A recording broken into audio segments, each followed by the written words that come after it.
இந்த வருஷம் தான் இன்கிரிமெண்ட் போடுவாங்களா? ஓனர் பொண்டாட்டி தான் கேட்கணும். அவ தான் இன்கிரிமெண்ட் போடுறா, அவளுக்கு தான் தெரியும், எனக்கு தெரியல. ஃபோன் வருது இந்த டைம்ல. சொல்லுங்கம்மா. நகையா? அவசரத்துக்கு இல்லாத நகை என்ன நகை அது? விற்கிறதுக்காக வைக்க போறீங்களா? சரி, எதுனாலும் அர்ஜென்ட்ல பண்ணிக்கோங்க. ஒரு நிமிஷம் இருங்க. நகை கேட்குறாங்க அம்மா, என்ன சொல்ல? நம்ம இப்பதான் ஏசியும் ஃப்ரிட்ஜும் வாங்கணும், வித்துட்டேன் நகைன்னு சொல்லுங்க. அப்படியே சொல்லிட்டுமா? சொல்லுங்க.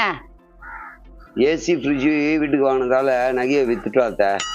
என்னது அத்தையா? எங்க அம்மாவை பேசுனாங்க? ஆமா, அவங்க அம்மா தான் பேசுனாங்க. நீ தான் நகை இல்லை சொல்ல சொன்ன, அதே மாதிரி சொன்ன. அட பாவி மனுஷா, முதல்ல அம்மான்னு சொன்ன, கடைசியில அத்தைன்னு சொல்ற. இதுக்கப்புறம் இது அம்மா வீட்டுக்கு போனாவே செருப்படிதான். சூப்பர். எங்க அம்மாக்கு ஃபோன் போடுறேன்.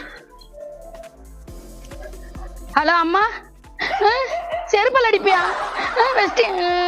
வச்சுட்டாங்க.